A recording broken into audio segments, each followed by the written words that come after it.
কি রে, কোথায় ভ্যানিশ হয়ে গেছিলি তুই? অফিস আর্জেন্ট ছিল রে। জানিস শ্রীমা, আমি না দাদার ন্যাওটা ছিলাম। আর দাদাও কিন্তু আমাকে একদম আগলে রাখতো। আমার কখন খিদে পেয়েছে, আমার কোনটা লাগবে না। এমনকি জানিস তো, জ্বর হলেও সারাটা রাত আমার মাথার কাছে বসে জলপট্টি দিত। আজ সেই দাদা। আচ্ছা, 10 বছর কি এতটা সময় হয়? পরিস্থিতি মানুষকে বদলে দেয়। তার জন্য 10 বছর নয়, 10 মিনিটই যথেষ্ট।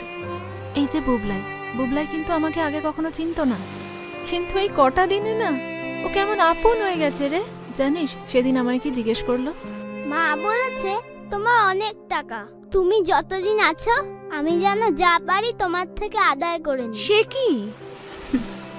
হ্যাঁ, আসলে কি বলতো, ছোট তো, তাই ঠিক গুছিয়ে মিথ্যে কথাটা বলতে পারে না। মাসির কোনো সে নেই?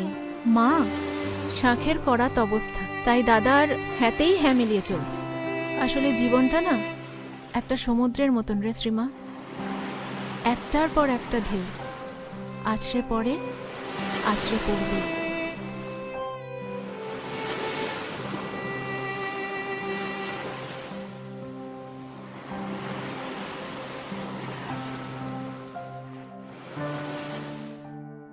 থাকবো না, আর থাকবো না এই শহরে।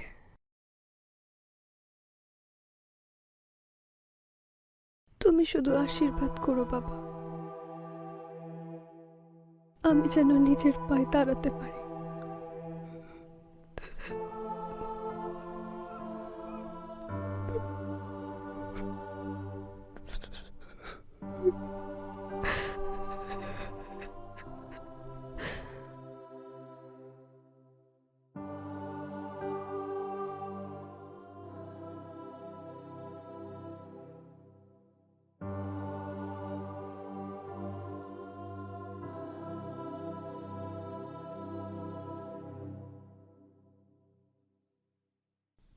নদী হেরে গেছে,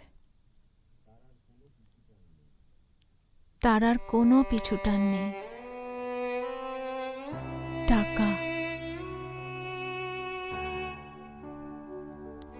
শুধু টাকার পেছনে ছুটে 10 বছর নষ্ট করেছি আমি। ভেবেছি কিছু সঞ্চয় হোক, তারপর বাড়ির সবাইকে নিয়ে নতুন করে বাঁচব। এই দেশ আমারও। হলো আর কোথায়, ভাবি এক, হয় আর এক। ভালো থেকো তুমি নদী,